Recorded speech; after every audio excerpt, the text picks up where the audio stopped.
2024 विधेयक को पुरस्कृत करने हेतु सदन की अनुज्ञा दी जाए। जो माननीय सदस्य के पक्ष में कुछ चाहते हैं।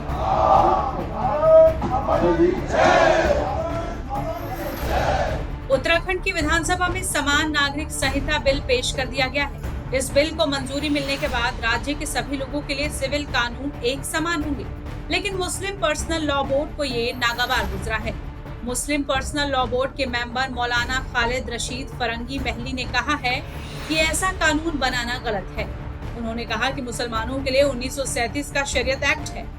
इसके अलावा हिंदुओं के लिए भी हिंदू मैरिज एक्ट है, हिंदू उत्तराधिकार अधिनियम और हिंदू एडॉप्शन एक्ट उपलब्ध है।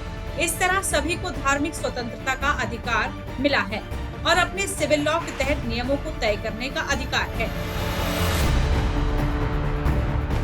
क्या इस बिल से या इसका ये बिल है या एक्ट बनता है जो भी है, तो क्या इससे कोई यूनिफॉर्म तमाम कवानीन में तमाम लॉज में यूनिफॉर्मिटी आ जाएगी? और फिर ऑलरेडी अगर इससे आप किसी भी कम्युनिटी को एग्जेम्प्ट करने को कहते हैं या एग्जेम्प्ट करते हैं तो फिर वो यूनिफॉर्म सिविल कोड कहाँ रह गया? और फिर ऑलरेडी मुल्क के कॉन्स्टिट्यूशन के आर्टिकल 25 में हर शहरी को अपने मज़हब पर अमल करने की पूरी आज़ादी दी है और फिर रिलीजियस फ्रीडम अपने कॉन्स्टिट्यूशन का फंडामेंटल राइट हर सिटीज़न का है, तो उसको किस तरीके से ख़त्म किया जा सकता है?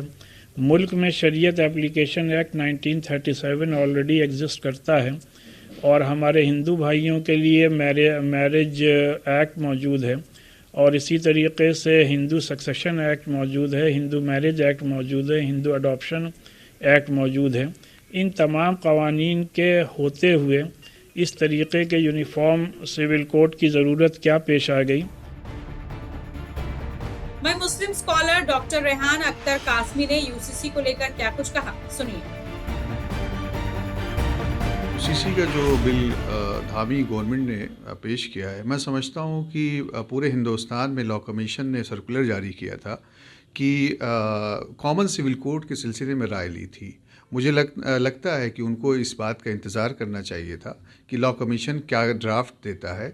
एक बात, दूसरी बात यह है कि आप ये देखिए कि 570 पेज की रिपोर्ट बनाई गई है। उस रिपोर्ट में क्या है, ड्राफ्ट क्या है, किस तरीके की बातें उसमें लेके आई हैं, उन तमाम चीज़ों को एग्ज़ामिन किया जाएगा। और जहाँ तक बात है कि शादी ब्याह के सिस्टम की, विरासत की बात की, लड़कों को गोद लेने की बात है, तो देखिए हम तो मुसलमान हैं और हमारा ईमान इस बात पे है कि कुरान और हदीस जिस चीज़ की गाइडलाइन करती है हम उसके मुताबिक अमल करते हैं। जहाँ तक मामला ये रहा कि यूसीसी पे क्या होगा, अब देखते हैं कि उसमें निकल के क्या चीज़ें आती है, फिर इस पर बात होगी। वहीं मुस्लिम नेताओं की ओर से खुलकर इस मामले में बयान सामने आ रहे हैं। वहीं सपा सांसद एसटी हसन पहले ही यूनिफॉर्म सिविल कोड का पुरजोर विरोध कर चुके हैं। वो कह चुके हैं कि मुसलमान यूसीसी को नहीं मानेंगे, हमारे लिए कुरान सर्वोपरि है। मैं ये पूछता हूँ, जरूरत क्या है? क्या 76 साल से देश चल नहीं रहा, स्मूथली चल रहा है? इसकी जरूरत क्या पड़ी आपको? सिर्फ इसलिए कि आपको सियासत करनी, हिंदू मुसलमान करना है, गिनाने के लिए आपके पास कुछ है नहीं। ना आप विकास की बात करते, ना रोजगार की बात करते, ना महंगाई की बात करते, ना किसान की करते। हिंदू मुसलमान कर लो, वोट ले लो, वोट पोलराइज कर दो। तो आखिर ये सिलसिला बंद होनी चाहिए। देश के लिए ये बातें अच्छी नहीं है। उत्तराखंड विधानसभा में यूसीसी विधेयक पास होने के बाद कानून बन जाएगा। इसके साथ ही उत्तराखंड देश में यूसीसी लागू करने वाला आजादी के बाद पहला राज्य बन जाएगा। सूत्रों का कहना है कि मसौदे में 400 से अधिक धाराएं शामिल हैं, जिसका लक्ष्य पारंपरिक रीति रिवाजों से उत्पन्न होने वाली विसंगतियों को खत्म करना है। ऐसे में यूनिफॉर्म सिविल कोड को लेकर लगातार विवाद चल रहा है। टाइम्स नाउ भारत डिजिटल की रिपोर्ट।